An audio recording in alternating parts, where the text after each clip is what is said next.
Now, the name of your show, Colleen, on YouTube is Born to Be Brave with Colleen Low. What is your Hmm. show about? My show is about that we were all born to be brave and we all live below our potential, in my opinion. And that when we bet on ourselves and take uncomfortable action, and listen to the inner voice, God, spirit, whatever, intuition, whatever you call that, and you start taking imperfect action forward on that. And I really believe that you only have one life. This isn't your practice life. And that you should start doing what you love instead of what you feel like you should be doing or what other people told you instead of being miserable. And so I interview people that have overcome adversity and that are taking imperfect action. Or some of the people I've interviewed, like one lady who had 12 kids and she was a Hutterite and in an abusive Mennonite. And she Mm. left her husband and got her Wow. kids and just, or a lot of people that have written books or buy a lot of, I'm in real estate. So I interview a lot of people in the real estate space. So really, it's about that you're born to be brave and to have the courage to live a life that's authentic to yourself. Well, I that's love perfect. that. I think that's right up the alley of what we're trying to do with this podcast is speak to people who have overcome adversity and kind of the reason why and how they did that and why they wanted to change things and kind of pivot from their circumstances. So you obviously have a really amazing, lucrative real estate career. How long ago did you begin speaking to people with the YouTube channel? Um, so I started my YouTube channel. I had a son that was on a mission for our church, and he came home with cancer all over his body after 14 months on his mission. Mm. And I started making Facebook Live videos every day to give people an update because it was overwhelming. I have a lot of friends in a big network, but it was kind of overwhelming to give people updates. And I ended up becoming, it's a long story. Well, I guess you want a story, right? I Yeah. ended up feeling like God wanted me to write books and to impact other people. And I'm like, really don't know how I would do that. And he said, you'll figure it out. And I did figure it out. I didn't even know how to turn on a computer. My husband or my assistant used to turn on the computer for me. So I used my iPad and my phone. But anyway, I'm learning how to use technology. And I joined a thing that Tony Robbins and Dean Graciosi did an online, they're self-help people. And Uh-huh. they were doing something online and I joined it, some kind of like 3 day or 4 day thing. And this woman was speaking, and the voice in my head said, "Hey, you should hire her to be your coach." And I'm like, "Gosh, I don't even know who's speaking." So I typed in the chat really quick, and they told me who it was. And so I reached out, and I did hire her to be my coach. And she had been in the process of writing a book for 2 years with a group of people. And she asked every person if you had 2 weeks to live. No, 2 hours. If you had 2 hours to live, what would the message be that you share with the world Mm. and with your family? And what's the story attached to it? And that book was going to publish in about a month or two after I met her. Anyway, she asked me to be involved in her book, and I became an international best-selling author about 2 months later in that book. And I Wow. shared a time when our son had cancer, and I felt really like something was wrong with him, and we need to get back to the hospital. And we walked into the hospital, and they were hand pumping stuff into him, and he was the monitor. He was flat, going lower, lower. He was not doing well. And I was yelling at God in my head. Like in theory, we all think, the plan of salvation in our faith, like you live and you die and you're going to live forever, whatever is great, right? Mm-hmm. But when your kid's dying right before your eyes, I was actually yelling at God in my head about him. Yeah, I'm like, my son was on a mission. Why are you trying to take him? Yeah, I was gonna say we also believe that And the voice, we're the gonna be spirit said back blessed. to me like, Oh, excuse me. Sorry. I think I was "Oh, yeah, I your kid's interjected. on a I mission." apologize, Colleen. We think if your kid's on a mission, he's Yeah, gonna go be ahead. blessed for it and protected and provided a lot of health, and your family's gonna be blessed for that too. And so that's certainly nothing something you wouldn't expect. By the way, for those who are not familiar with the LDS faith, our young people will go volunteer to serve either 2 years or a year and a half in some some foreign place, stateside or around the globe, to uh, serve a mission for our church and spread the gospel about Jesus Christ. And so I can see that kind of, it's not something you wouldn't expect for him to dedicate that part of his life. That I think it would be easy to be like, well, why did God allow my child to now have cancer?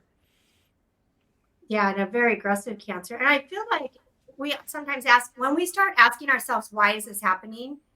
We really get into dangerous territory, negative, for ourselves. Mm. And so literally the voice back said to me, spirit, God, intuition, what do you ever, for me, it's God. He said, he's not your son. He's on loan to you. You're being really disrespectful to me. And you're not saying thy will be done. You're telling me what to do and boss me around. And I was like, oh yeah, I am totally out of line. Cause I was like furious, and it made me really think, like, do I really believe all this stuff that I thought I believed all these years? And I just like, okay, thy will be done. And but if you take him, because it looked like for sure he was going to die in that moment. And I'm like, I guess you're just needing to give me a lot of scaffolding. I'm going to need a lot of scaffolding to move forward, walking out of this hospital. And it's interesting. A couple hours later, they did get him stable enough to move to the ICU. And I just had this thought, you should plan an awesome trip with Carter. And so I asked Carter if you could go anywhere in the elevator. I asked him if you could go anywhere in the world, where would you want to go? And we planned this awesome trip. And I actually booked the trip when he was in the ICU. I bought insurance in case he died, which sounds crazy, but and then when Carter fell asleep in the ICU, I made a list of everything I'd wished I'd ever done with my life. And after that, that's where I got the saying, this isn't your practice life. You should do what you love now. And I feel like I already had pivoted a lot because I used to be a teacher and we used to be really poor. There's been a lot of pivots, which I might hit on because I've listened to a whole bunch of your episodes this morning. So in that moment, I'm like, there's no more putting this stuff off tomorrow, because like, here's my 19-year-old kid that almost died right in front of my eyes. And you keep thinking someday I'm going to do something, but someday never comes. And then you've looked back and you lived your whole life not doing the stuff you love. And I just feel like we should have more joy in our life and I ask myself every day, what would I love? And I try to do more of that. So I've got a really dumb question, and I'm glad we circled back around to you talking about living this. How do you start living the life you want rather than the life you feel you have to live? That's a great question. I think the first thing you have to do is identify what it is that you want your life to look like. And what does success mean to you? What do you want your day-to-day life to look like? How do you want to spend your time? How do you want to make your money? How do you want to give back? The first thing I did was I wrote my own eulogy, and I envisioned the people at my funeral and what would one of my kids say about me in my life. And then I worked back from that. And that's really how I operated and started making. And I in the book that I became a bestseller, and the list, I made a list of everything. And then I started filling in on the eulogy, like what's most important in there's 7 equities in your life. And some of those are like spirituality, contribution, giving back, physical health, family, finances. And for me, we've been through a lot, not just with our son with cancer, but in other areas of our life. And so I think you should figure out, like, what is the impact you want to have on your life, and get really clear. I think it's really hard, and this might go into the woo-woo, and I don't know how you guys feel about that, but I'm really... We love woo-woo. Oh, okay. Well, I think it's really hard for the universe and God to deliver if you don't have clarity on what you want in your life. And I think you need to have exact clarity. Like, I know exactly this year how many doors, I'm in real estate, how many doors I want to buy, how much income I want to make, what trips I want to go on, what kind of impact I want to have with my grandkids, how many times I'll be going paddleboarding in the ocean. And I think you really need to have clarity on what you want. And I think that most people don't value themselves. I don't understand this because I have really high self-esteem, but I know most people that I come across don't think they feel worthy or valued. And I feel like, because I grew up in a home that wasn't ideal, but in comparison to most, my dad always said, you can do anything, and I believe in you. And I think that really anchored me. And I grew up in a very stable home environment. My dad's not a member of our faith, and my mom is. And I used to think that was horrible growing up because we were always on the outside. But as an adult, I think it's the biggest blessing ever, because I don't have any weird cultural ideas about what things should be like. I didn't grow up with any of that. And so my relationship with the church has always just been me and Christ and God. And I think that's a huge blessing because, not to be mean, but a lot of people, not just in our religion, but have a lot of weird ideas about what God's like. And he's really not like that. So that's how, for me, I think you need to get clarity. And I think for each person, it's different. Like, what's important to me, paddleboarding might sound ridiculous to you, or owning a house right down the street from your grandkids, or I want to have a lake house in Montana.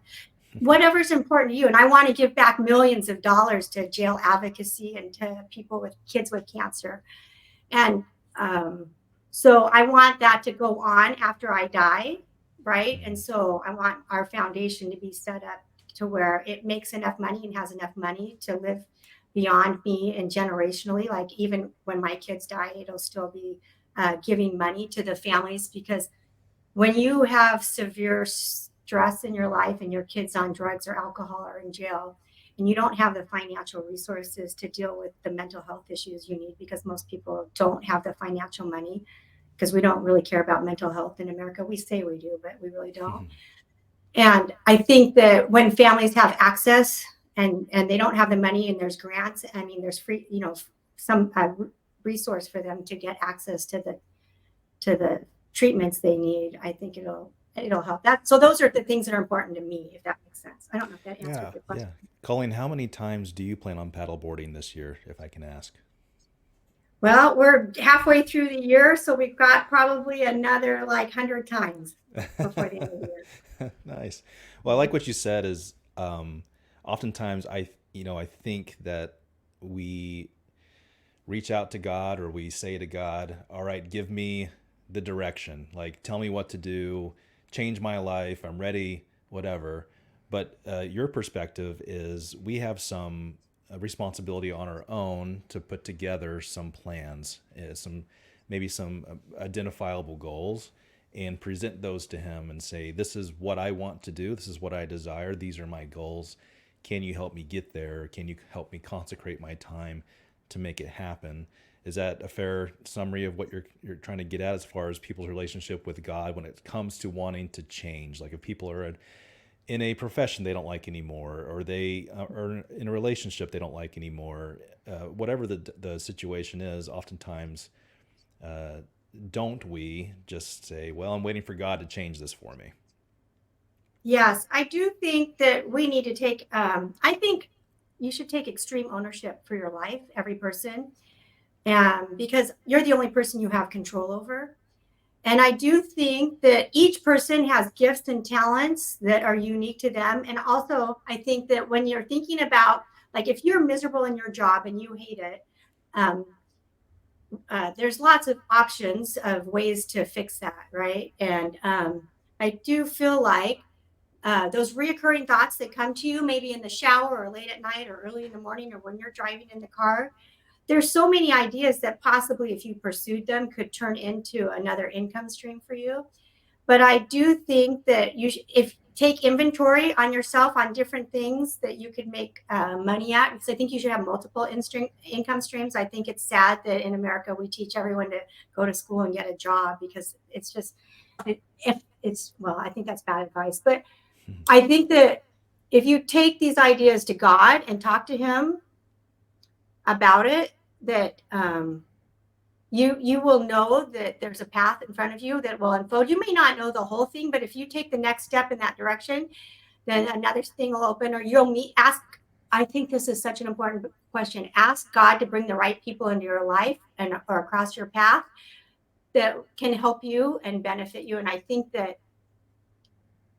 if you spend time, like, if there's someone, like, you think, oh, I would love to do this or that, whatever kind of business it is. Let's say like if you're interested in selling real estate or not, or investing in real estate, which is way better than selling real estate, and just go reach out to an investor. It's so easy with direct messaging, right? We can talk to anybody, no matter how successful they are, most likely, and say, hey, can I take you to get a cup of coffee or talk to you on Zoom and find out, like, how did you get where you are? And I feel like YouTube videos are awesome for that. But I do feel like I love that you should take things to God. But the blessing of having a son that was in and out of drug and alcohol addiction and in and out of jail is when he was about 14, I didn't know what to do anymore with him because it was just way beyond, the having the police and the drugs and the school calling. And as a parent, I knew that I was way out of my league and I didn't know what to do. And I can remember one time when we couldn't find Mason and we didn't know what to do. I was praying and I'm like, you know what? You must talk to people in two-way conversation. And I feel like if you could develop this skill to learn to talk to God and have God talk to you, and where you listen to him and make it a relationship that's a friendship where you both, I find out how can I help you each day, ask God. I feel like that, like I would find out from God what's the best thing to do with my son in this situation, whether I'm in a drug den or whether I'm in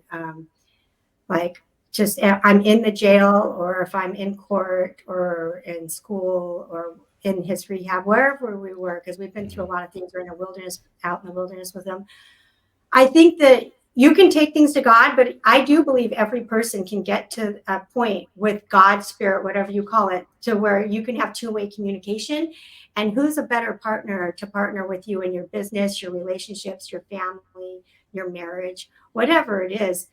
God's like the ultimate partner in everything. And I actually do believe, because I wasn't born with this gift, I believe every person can get in alignment with that, if that makes sense. Yeah, that does.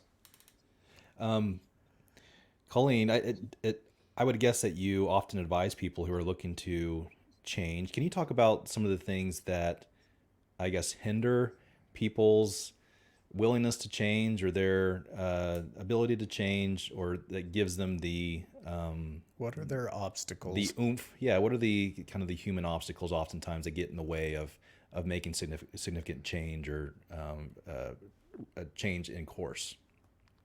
The number one problem everyone, in my opinion, faces is self-identity, the way they perceive themselves and the inner story that they tell themselves about themselves. And they believe, I believe most people use their mind against them, where they replay old stories about all the mistakes they've made instead of using their imagination and their brain to co-create an ideal life for them. And I think that I hear so many people, like if you offered me a cigarette, right, I would say, no, thanks, I don't smoke, right?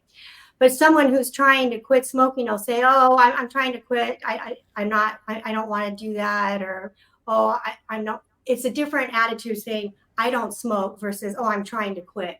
And so the identity that you identify with is going to be a huge player. And the story, when you look in the mirror, the story and how you talk to yourself is crucial. That's my number one thing. And I think you have to release who you were and the things that haven't served you well, and thank them for being in your life, because pain is a powerful teacher. And all those lessons and all the things that are the sum of the person you are in this moment are who make you in this moment. But if you want to be somebody different and better and grander, I think it's in the becoming, like if you want to become someone different at a higher level, then you have to release that, and you have to change your identity and the way you talk about yourself. And then at some point, your subconscious and yourself will believe that in that new identity. And I'm not talking about faking it till you make it, because I actually don't agree with that philosophy. I just believe that you should spend time visualizing yourself and your ideal life in the way it is. And I think you should really give yourself grace and just try and work on getting, like if you set really, really big goals and then you don't break it down into small steps, then you're going to get overwhelmed and you're not going to move forward. And if you focus on just getting 1% better every day and giving yourself grace on the days that you are human and you aren't 1% better. And just realize, I think this is so important, that failure, embrace it. Failure is part of life. And you're going to fail a gazillion times at different things. And just embrace that and say, wow, I've just learned another way not to do this. And I'm just going to keep moving forward. And I know that it's going to unfold. And I think you can't just get too attached to any one thing and really just let go of things quickly. Like if you do fail, which you're going to, I promise, there's going to be a million things that go wrong. That's part of life. And the more you can embrace that and just have the perception in your brain to process life is coming from a place of curiosity and knowing that I have a saying, miracles are my normal and everything's working out for me. And the second part of that is when it's not working out for you and it looks like it's not working out for you and everything's going sideways, it's still working out for you. Yeah. How do you learn how to manage risk? Because I think risk often is another component that kind of prevents people from wanting to take a step out or make an adjustment. And oftentimes they're appropriately considering risk, and obviously risk in real estate certainly is something that's there as well. So can you talk a little bit about that in your career of understanding how to mitigate risk or deal with risk? Oh my gosh, that is one of my absolute favorite topics, is risk, because the more you embrace risk, the higher your income will be if making money is important to you. And I think that as you increase so many people, our brains are wired to avoid risk, right? And to keep us safe. And that was great when we were cavemen and you were like needed to be safe from the cougar or the mountain lion, right? But today I live in an urban setting, right? And but the brain still wants to keep us safe. It doesn't want anything to go wrong. And I think that we've been taught that you can avoid all risk, but that is a total lie, in my opinion. This is just my opinion, because the risk of having a W-2 job and working a job all the time is that you have zero control over your income. And if they decide to fire you or let you go, that can happen in an instant. And then you're at ground zero. That's a huge risk, right? But we don't talk about that. But as far as risk in real estate goes, and just in life, if you're, in entrepreneurship, there's a graph like 0 is you like zero risk, right? And then 10 is you like a lot of risk. And I'd probably say I'm like at a 7, right? 7, 8. But I used to be a teacher, right? I used to be a middle school teacher. And so I've gone from like a really low risk, because the reason I picked being a teacher was because I liked that it was low risk and it was really safe and stable. And then I could work at the same time my kids were at school. And then I would be off in the summer and on the holidays with them. And it was great. We had the same schedule, but we had to either go to the beach or do like paper airplanes for fun, because we didn't have any money, right? Yeah. So because teachers don't get paid very well, which is very sad. So risk, I believe, in my opinion, that if you increase your risk tolerance just by like 1 degree, so like let's say you're a 1 and you go to a 2, and you do that for like 3 to 6 months and try and get used to that level, and then pretty soon that'll become your new norm.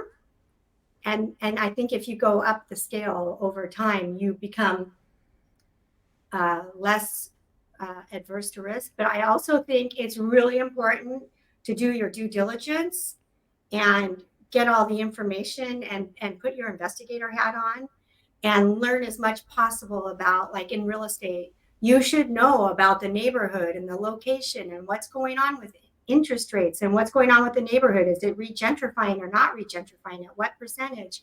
What are market rents? What's going on here? You know what I'm saying? So is the market going up or down in this area? And so I think you need to do your research and not like be stupid about it. I think you should really put effort into it too. Don't run in blind.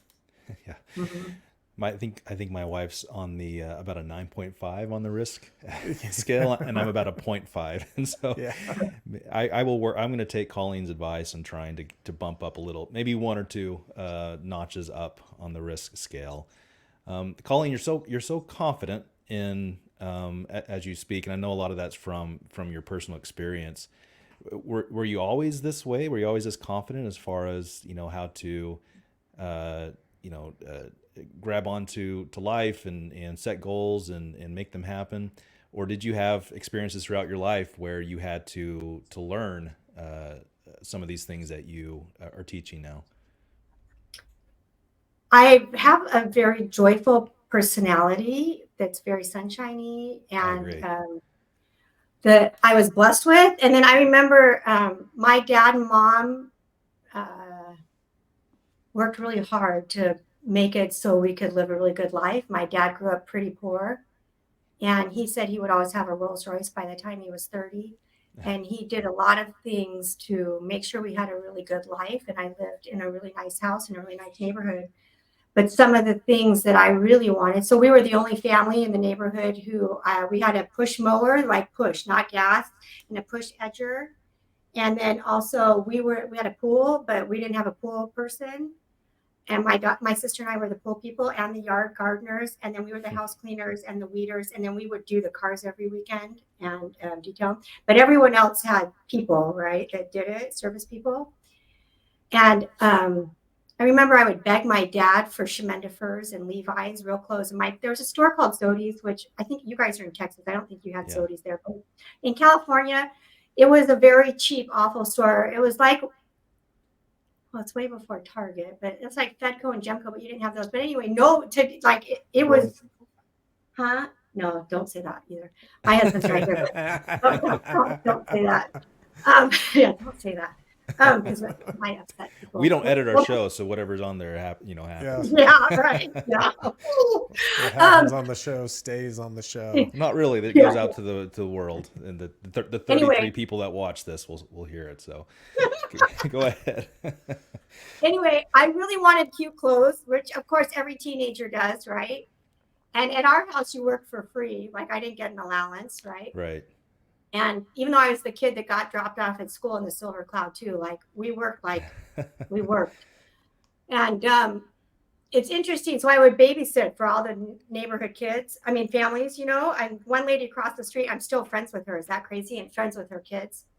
I babysat for her all the time. And man, she whipped my butt into shape because she said I didn't know how to clean because I was kind of spoiled. And anyway, I would use all my money to buy decent clothes, right? Because all the kids dressed really nice at the school where I went, and I was dressed in like the most hideous clothes. And so I learned a work ethic of like, okay, it's possible. Like I went to a lot of proms and dances when I was in high school, and I always wanted a limo, and my dad would never pay for it. My dad wasn't really hip on paying for that kind of stuff. And so literally But you I would wanted a just limo. work. You had a goal for a limo, yes? I had the goal. Did you So I had did you go to God and say, God, this is my goal. I want the limo. Can you Yeah, connect I me with the wish limo? when I was a teenager, I have to say, in the beginning, I did pretty good. But by the time I was about 16, 17, I left the church. Okay. And I was pretty inactive, and I was not thinking about what God wanted me to do for quite a few years. And I'm so grateful that I decided to come back to the church when I was in college, and to God, because this is really important. Who you marry, this is a side note, and we'll come back to what we're talking about, but who you marry will impact every aspect of your life. And I listened to a bunch of the other people who were in bad marriages on your episodes, and you can't guarantee everything before you get married. Anything can go sideways in life, right? But I do feel like my old boyfriend asked me to marry him before I met John, and I had just come back to church, and I was in France. We were both in France, and he asked me to marry him, and I was going to say yes. And he's a wonderful human, and he's been married forever to his current wife, and he's a wonderful person, okay? But he wasn't a member of the church, and I don't think he believed in God. But I'm not sure about that. But anyway, I was going to tell him yes. And then what's interesting is I got the feeling that I should pray about it. I'm like, okay. And so I said, hey, I'm flying back to London tonight. He was flying back to LA. I said, I'll call you tomorrow and I'll let you know, but I'm sure that I'm going to say yes, right? But I got home to Cambridge that night. I was going to school in Cambridge at the time. And I knelt down and prayed at the house where I was renting a room. And it was like 2 a.m. or something, really late. And I asked God, should I marry this guy? And the loudest voice said no. I turned on the lights like to see like where was someone. I went and checked the whole house. No one was there. It was So when John's I called my voice. Somehow John yeah, told you no. John's telling me, yeah, don't marry him. Outside the But window with a megaphone. Yeah. yeah. But I just think that it's so important because that was really hard to let go of him because I was really in love with him. And I thought that I couldn't possibly imagine that there was a better person for me in that moment. Right.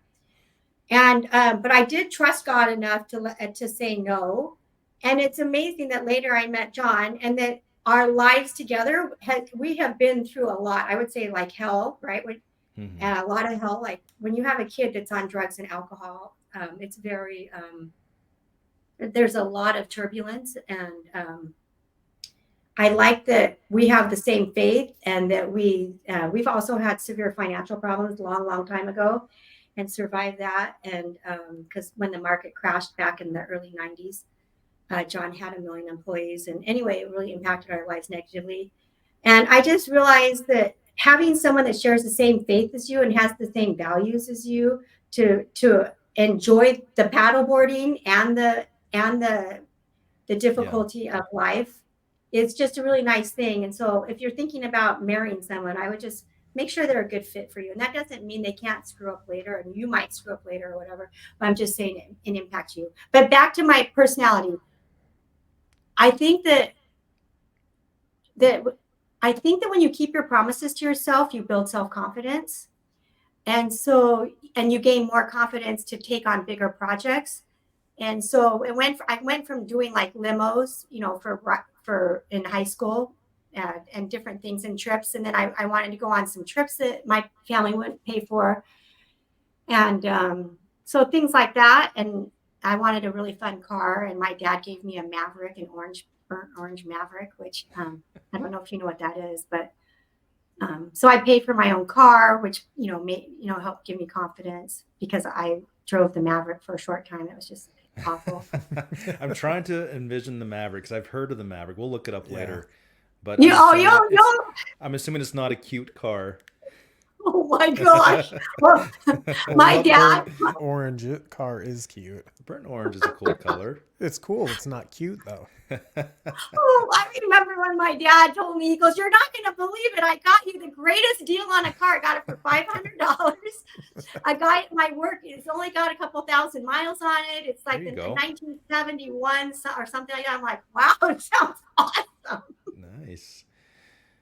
What was your dream cute car when you were in high school, Colleen?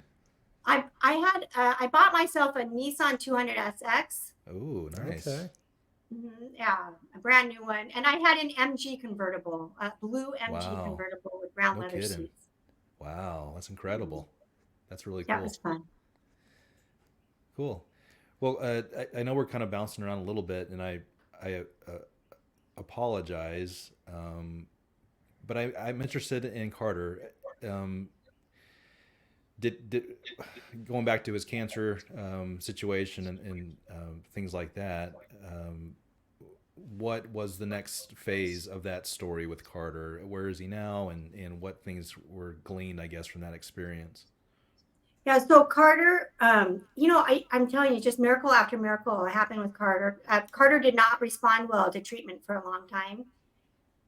And they told us they couldn't do any more treatments if his next scans didn't come back great. And, if they didn't come back clear, they couldn't give him any more of the chemo that they were giving him. His body couldn't handle it. Mm-hmm. And it ended up that his next set of scans came back clear miraculously. And then they told us he had a 90% chance of getting leukemia in the next 12 months from the side effects of the chemo and immunotherapy he had. And he passed that. He's now in remission because you have to be 5 years cancer free with his kind of cancer to be in remission. And he just turned 26, and he's moving to Texas in 10 days or less. All right. So we'll be happy to have him down here. That's right. That's amazing. Yeah, he just got released from the bishopric in his ward. Oh, and that guy's got to be on cloud 9 right now. Yeah. Released from the bishopric, moving to Texas. I'm going to move away too when we get released. Talk about a new life to live. That's amazing. Well, good. Yeah, so he's doing great. Thanks for asking. Yeah, yeah, and you mentioned another child who had the drug and alcohol challenges. How did that story end up, Mhm. Colleen? So our son Mason, he just got out of jail almost a year ago. Yeah, it's 10 months ago, and it's been quite the journey. He now works at the Long Beach Rescue Mission in Long Beach, which is helps. I think they have 300 or 500 people that they house 300 people, women and men and children, and then they serve lunch and dinner to the public and to the people that are participating in the program twice a day. I think they feed 1,000 people a day. And so he took, because he was homeless and lots of experience in and out of rehabs and wilderness programs, a lot of jail time.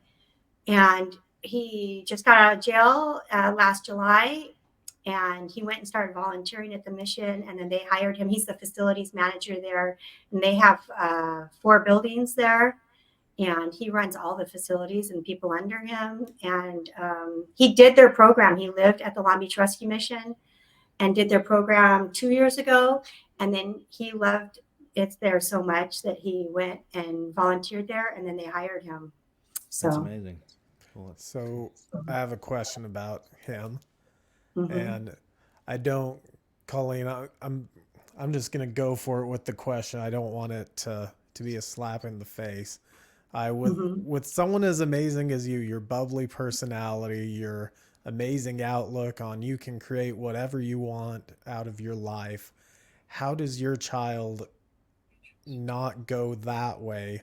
How do they how did he find drugs and kind of start down that path? Oh my gosh, I love that question. We're open books at our house because we feel like if you can't help people. Someone told me once, I know a lot of people whose kids are on drugs and alcohol. I said, you know the same people, you're just judgmental, so they don't feel comfortable talking to you. So anyway, sometimes I'm actually much nicer about it now. I wouldn't say that to someone today, but that is what I said to that person today. I'm just smile, but that was a good that is question. Can I compliment you on your question? Good job, Cody. Oh, thank you. Wonderful question. Thank you. I it's a good appreciate that. question. And there's family members in our family, which I won't mention names because this will be public, right? But there's people in our family who actually thought that John shouldn't have married me because they thought that the reason that Mason was on drugs and alcohol is because he picked a bad wife, and Mm, that if he had just married better and I'd been a better mother, that wouldn't have happened. And I think that is an interesting perspective because some people do think like we have been heavily judged, especially in a religious culture, um, by members of the church and outside the church in the community. Because when you have a kid that lives in jail, that people have a lot of ideas about that. They don't even really know what jail is really right. like, which jail is horrible. But when you have a kid that lives in jail, there's a lot of judgment that comes with that.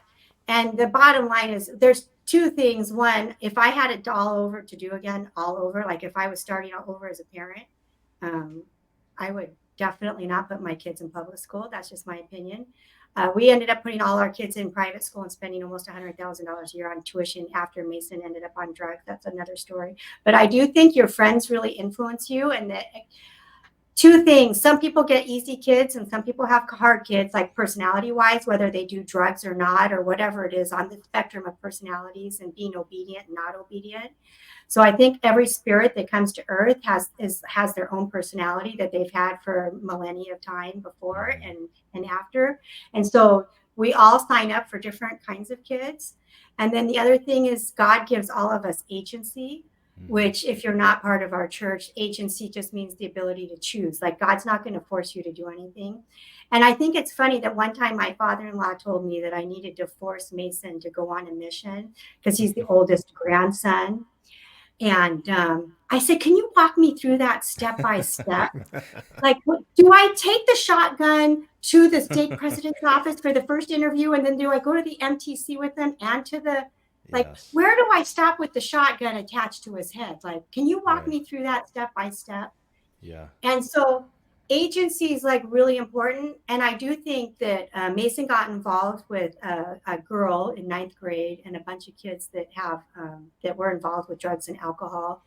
And I think that once you start getting involved, drugs and alcohol are very addictive. And it's very difficult to get off of nicotine and alcohol and drugs without help. And then your body craves it, and then you relapse and you go back into it. And so I think that the only thing you have control over, like when your kid has cancer or your kid's in jail or the police call you, or your kid tries to kill you because they're on drugs and they're so high and the SWAT team has to come and save you, right? Or whatever it is.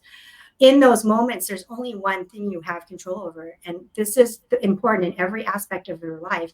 You only have control over yourself and how you're acting in those moments. And that's hard enough to control. And if you try to control someone else, you're going to be miserable forever. That is the bottom line. And you might have to have boundaries of what your relationship looks like with an addict, because we've taken Mason dinner on the side of the freeway on Christmas Eve. That's not the best Christmas Eve, right? Wow. But he wasn't welcome in our home at that time, right? For safety reasons, for the rest of our family and our friends and ourselves. And so, and visiting your kid in jail, that's an out of body experience, right? And I think that people don't realize what it's like in jail. And jail's not, I don't know what it's like in Texas, but in California, the jail my son was in is always in the top 10 worst jails in the country. And it's very poor conditions, and it's very violent. And there's the sheriff and the coroner are the same person. And that is really a conflict of interest, but we won't go into all that. But anyway, that's one of the things I would like to fix. And also, my eyes have been really the best teacher in my whole life. Has been everything I feel like is a teaching experience. But Mason is the best teacher for me, because the person I am today is not that I'm perfect. I have a long way to go, you guys. But the person I am today is very compassionate, empathetic, loving. I only look for the good in every person I come in contact with, because we all have good. And I feel like you can only make an impact and make a change. I see so many people try to like judge people and try and get them to force them to do stuff, but that just pushes people away. That's a law of it's a universal law of science. But if you want to have a relationship with someone, you need to and have impact on their life, you have to be in a relationship with them. And so if you're always judging people and being critical and telling them what they should do, then they're going to spend less time with you, and you're going to have less impact on them. And the best thing, I fasted and prayed for my son Mason. I used to do it every Sunday. I don't do that now, but I used to fast every Sunday. And you know what the answer always was? Love him more. Yeah. Love him more. And I think that there's been days where I haven't, even being super positive, I haven't been able to crawl out of bed because it's just been too overwhelming. And I remember one time somebody told me when Carter had cancer, Mason had been sober for quite a while, but he went back to drugs and alcohol because he thought that the good kid shouldn't have gotten cancer and the screw up kid should have gotten cancer. And so he went back and just like went back onto drugs and alcohol. It was very stressful. So now I have a kid dying of cancer and a kid drinking and on alcohol and drugs again. And that's a pretty heavy burden, right? And I remember I saw somebody that saw Mason drunk at a local bar here in town, and they saw me at church, and they said, "Hey, I hear Carter's not doing too well and might die." And he goes, "I ran into Carter, and I think Mason will probably commit suicide if Carter dies, because he's not doing too well either. How are you going to process burying two sons?" Oh my gosh. Jeez Louise. I think we need to dust off the Other Brothers season 1 church culture. And Oh my have gosh. Colleen back on that so we can will. whip some people into shape. There's going to be that was at that's church. going to be behind the paywall. Oh, that wasn't at church? No, it Still, wasn't it doesn't church. matter. Yeah, No, it was at church. It was at church. It That's was. asinine. Okay. That's ridiculous. That's unbelievable. Oh my gosh. Go ahead, Colleen. I just want to say one thing. The other thing it taught me is because one time I remember, because I will never go into church culture like publicly here because I'm still in the same ward. But I remember wanting to leave our ward because of how people treated us. And I was talking to God about it. This is very important. This is another thing I hope everyone understands. Do not put your eternal salvation in the hands of some other imperfect mortal that's going to church and just it offends you and treats you rudely, because eternity is eternity, and you're going to spend eternity somewhere. And don't give that power to somebody else, because you go to church with other imperfect people that are doing maybe the best or less than the best that they can. Who knows? That's up to between them and God. But really, it's up to us, right? We get to decide. And I remember telling God I wanted to move. He goes, yeah, you can move. Go for it. And I'm like, well, what do you think I should do? He said, well, do you want to become more like me? And I'm like, yeah, I want to become more like you. He goes, well, then you should stay and love them. And I'm like, ooh, good. And that's what we did. We're still in the same ward. And what's interesting is, I don't know her name, Dr. Melissa something. She just died like 10 days ago. She was worked for Church History, and she does a global stories, huh? Inaway, I think is how you say her name. Anyway, she's incredible. She was on Hank Smith's and John By the Way's podcast the week that she passed away. They recorded it 2 weeks before. And this is what she said. That was just like, she gets it. She said, God said to love your enemies, right? She goes, what better place to learn to love your enemies than at your local church? Yes. Yeah. And I love your personal philosophy. Of course, that's it's music to a bishop's ears, right? When you're in the business of trying to settle disputes with people and navigate those relationships and things within a ward culture. So, yeah, I think that's incredible. I love how you mentioned that Mason is a teacher for you, living through his experiences and what you learned from him, and how that's made you even a better follower of Christ, to learn how to love people through their conditions and unconditionally. I think that's really beautiful. Cody, I've been hogging all the questions here. Colleen is incredible. I think we need to book the whole season with her. Do you have any other questions for her? Oh, let's see. We need you to plug your book. We can do that, though, at the end. And we need to plug her show again. We talked about the cancer. I love how she's just so nonchalant about everything. We talked about the cancer child. We talked about the child in jail. I thought about something. Go ahead. I thought of something I should share. Yeah, go ahead. Is that okay? And then will you ask your question in a second? Yes. I just thought of this. You asked me, like, was I always cheerful? At one point in our marriage, I felt like when we had severe financial problems, when we got married, I told John, because my mom was a big, huge attorney, and my dad had a big job and traveled all the time. So my parents were always, they were awesome. They did the best they could. But it was a lot having them have really stressful jobs. And I always told John, I just want to be a stay-at-home mom. Not just, but I want to be a stay-at-home mom. And then, do you care if I share this story? We're an open book. Yeah, we're an open book. So So we agreed on that, right? We had kids, and John, I don't know if he had like 300 or 400 employees. He had a lot of employees, and then the market shifted, and we didn't know a lot. The good thing is you can always make more money. Like if you're having financial problems, you can always make more money, you guys. You cannot buy your health, but you can always make more money. I didn't understand that back then. Okay, I was a young married mom, and I stayed home mom, and that was my life goal. And that is the most precious job of all. Okay, being the mother to raise children, in my opinion, is the most ultimate job ever. Okay, that's just well, no, grandma's the best job ever. Okay, that's true, because we're grandparents now. Being a grandma's better. But anyway, what ended up happening is we didn't know or understand that the market was going to shift for so long, and we used our personal savings to try and save John's business. And we should have just collapsed his business looking back, but hindsight's so great, isn't it? Because you can tell exactly what you should have done. Mm-hmm. And so we went into we had severe financial problems because we liquidated everything to make payroll and to make rent and on the business. And anyway, we ended up having to sign our house back over to the bank, which we shouldn't have done. There were a lot of mistakes made, but that's great because you learn from them, right? It's all teaching moments. And then I ended up, so then now we moved to this little house. I'm working full time at Nordstrom selling clothes at South Coast Plaza, and it's our lives are in a shambles. I'm crying all the time. Everything's a disaster. I don't know, just everything's a disaster, and we're fighting. Our marriage is terrible because financial problems really create Mm-hmm. problems and friction in marriage sometimes. I mean, I would say almost all the time. Mm-hmm. And then I was just miserable. I even went and met with a divorce attorney. It was that bad. And John was kind of checked out. And it's interesting because I just thought he was lazy, but he was depressed, but I didn't know about mental health stuff.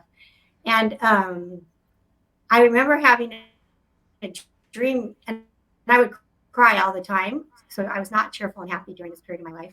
I would cry all the time in the car. I would complain to anyone who would listen to me. And complaining is a garbage magnet because it's just attracting more crappy energy to yourself. But I didn't know that back then. And I had a dream, and my whole life was perfect and everything was so much better. But it was this guy on this horse, but I couldn't see his head. I'm like, Heavenly Father, you have to show me this guy's head. So finally, at the end of the dream, he shows me his head, and it's John. And I'm like, oh my gosh, John. John's the one, right? And Heavenly Father says, you'll be miserable if you get a divorce. You two got to work this out and figure this out. And so, anyway, I started not thinking John needed to make me happy and figure out everything. And I decided only to worry about Colleen Low, right? Just worry about Colleen. And I quit trying to control John. You can't control your kids. You can't control your husband. And I quit trying to control John. And I just worried about myself. And I started focusing on appreciation and joy and the things that I love. Oh, John's fixing my Oh, hair. what a That's so nice. guy. What a I'm telling sweetheart. you.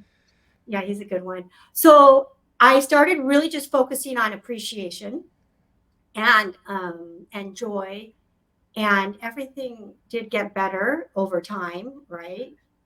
And I just um, I have a scripture that I love that's 2 Timothy 1:7 in the New Testament. For God hath not given us a spirit of fear, but of love, power, and a sound mind. And fear comes from Satan or the adversary, and love, power, and a sound mind are gifts from God. And so when we focus on those things and we move forward, and we focus on appreciation.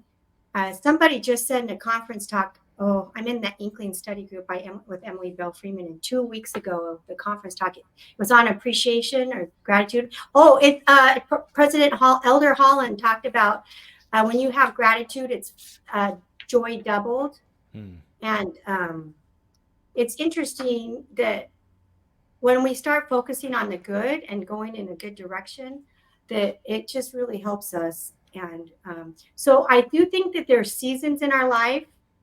There's ups and downs and seasons. And if you're in a great season, that's probably going to come to an end maybe in the future. If you're in a crappy season, that's going to come to an end in the future. It's just like people that live that have 4 seasons. In California, we just have summer and then some rain, right? Yeah. But anyway, so I just wanted to share that it's not always been roses and sunshine. Does that make sense? Totally. Yeah.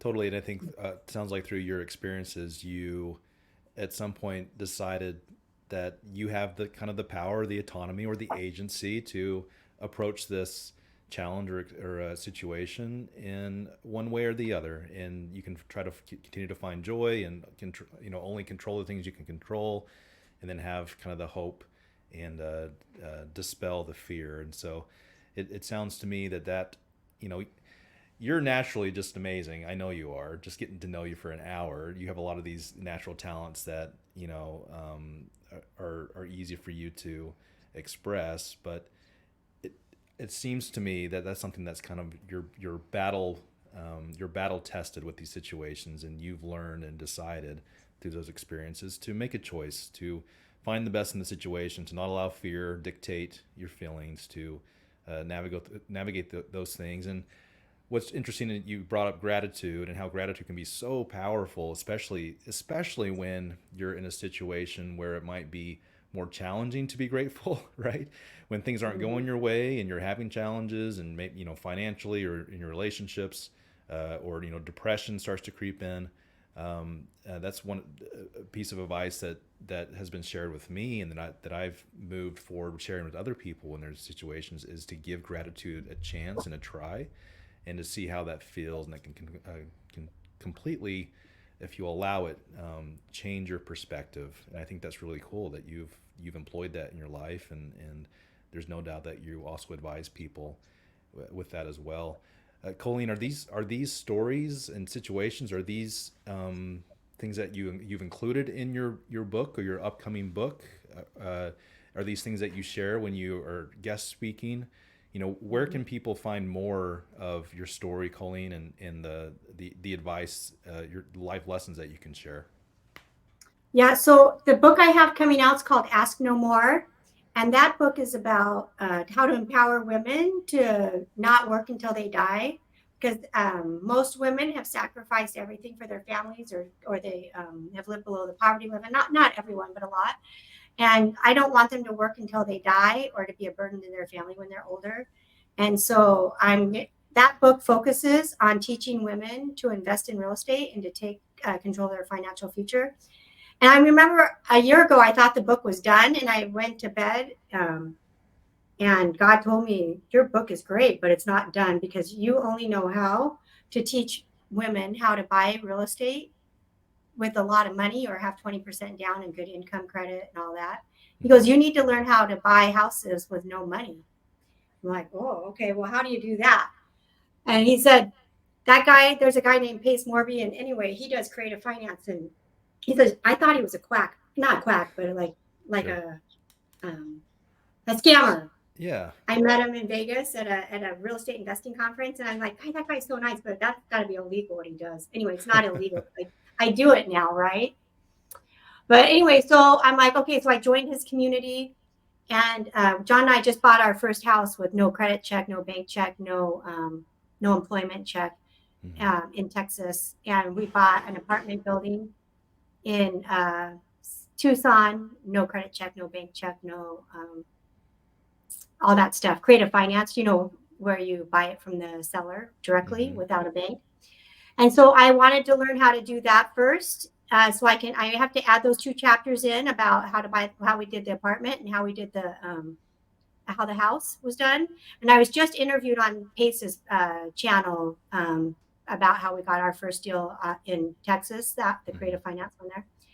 And then I do keynote speaking. And so on my YouTube channel, Born to Be Brave with Colleen Low, if you start a YouTube channel, you should make sure it's not a famous song, because I didn't do any research. I just felt like I should call it Born to Be Brave.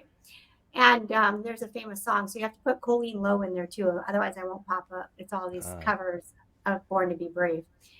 Anyway, we need to re-workshop our name and fix it to something well known besides like the Inner Sandman podcast. Exactly. With the other brothers. That's right. With the other brothers. Let's try that marketing approach and see if we can increase our numbers that way. There we go. It was hard to find you when I tried to find you. We're a small operation. We are organically growing slowly.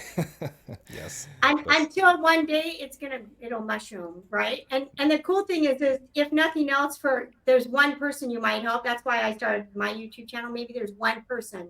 Yeah.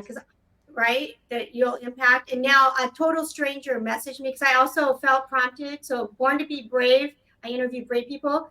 But in the Church of Jesus Christ of Latter-day Saints, there's a woman named Emily Bell Freeman. She's the General Young Women's President, and she is an institute teacher, and she hosts an institute class called Inklings Institute on Instagram. And she always wants people to do small group stuff. And so I kept feeling like I should do it, but I didn't want to do it. And then host a small group on Zoom. Yeah. And then I just kept those recurring thoughts are the things we should follow. Anyway, we have 15 people now. I finally did it, which the first episode was fine. The second episode, I wanted to cry and pull my hair out. It's a long story, but no one else talked. I did 1 hour. I had everything I had to say about that topic done in 32 minutes, and we still had 28 minutes left. Oh, no. And I begged the people, right? There's people with their camera off. And I'm like, you guys, right. And I even typed in the chat, please just say anything, right? Yeah. They didn't you say gotta you anything. gotta start somewhere, right? Yeah. You have to go through the lulls and the awkwardness of starting something new. So I think that's good. That's what you mentioned. You embrace failure a little bit and learn from it Yeah. and move Mhm. forward.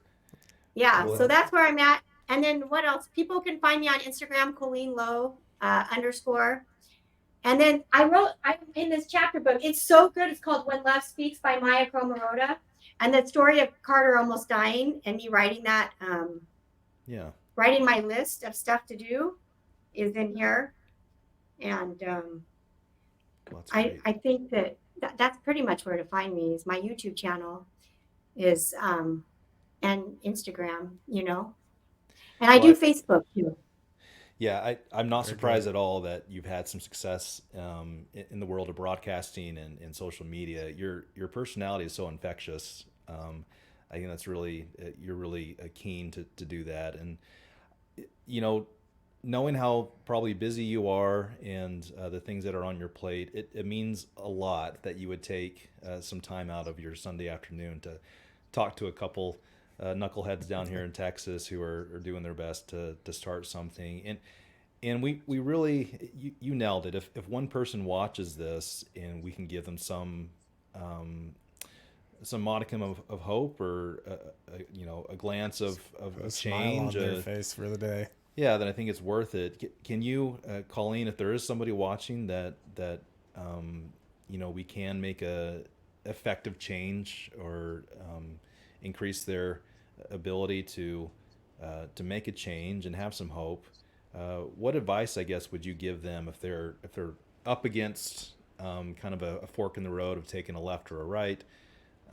They're unsure what to do, and maybe they just have lost some uh, I guess, confidence in change. We'll give you the last 5 or 10 minutes of speaking to that, if you don't mind. Yeah, thanks. That's a great question. I think the first thing you have to do is draw a line in the sand and decide I'm not living like this anymore. I'm tired of it. I'm worth more than this, and claim it, and then start moving forward. And realize that it's going to be hard in the beginning. All things are hard. Like when a baby starts learning to walk, they fall down and they fall down, but we think it's cute. We're like cheering them on, and they get back up and they cry like, "Oh, it's okay, get up," right? And you might be an adult. And nobody's going to be like, you don't have this big cheering section of people cheering you on to keep getting back up. But you just got to keep getting back up more times than you fall. And I think you have to give yourself grace. And I do think you need to get into community, find someone, an accountability partner. I pay for very high level coaching at this point in my life. I have for a long time. I've sacrificed a lot to pay for high level coaching. And whatever that looks like, even if it's free coaching or free account battle buddy or someone that you check into or check in with, and if you're at a point and you really want to make big changes and you don't have everyone in your life is not successful and there's nobody you can look to, I hope you'll reach out to me personally on my DMs or text me. And my number is 562-221-7744. And I'll be your personal accountability partner as long as you're doing your part. If you're not going to match energy with my energy, then I'm not going to continue to be that force. Like they have me help a lot of people at the Long Beach Rescue Mission that are making good changes. And I share my personal cell phone with them and text them and we check in because they don't have anybody else in their life that they can turn to that is making good choices because everybody in their friend circle is drug addicts or very toxic alcoholics or just not in a good space, right?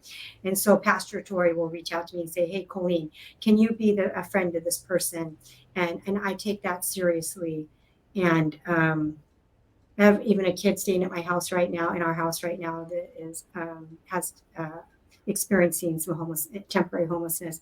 So I take this seriously. So if you are serious about making a change in your life and you don't have anyone else to be accountable to, or you don't know what your next steps are, we could hop on a call or a Zoom, or if you're local, we could go grab a cup of hot chocolate and I could map out with you like maybe what your next few steps are and what you need to be doing. And then we could check in.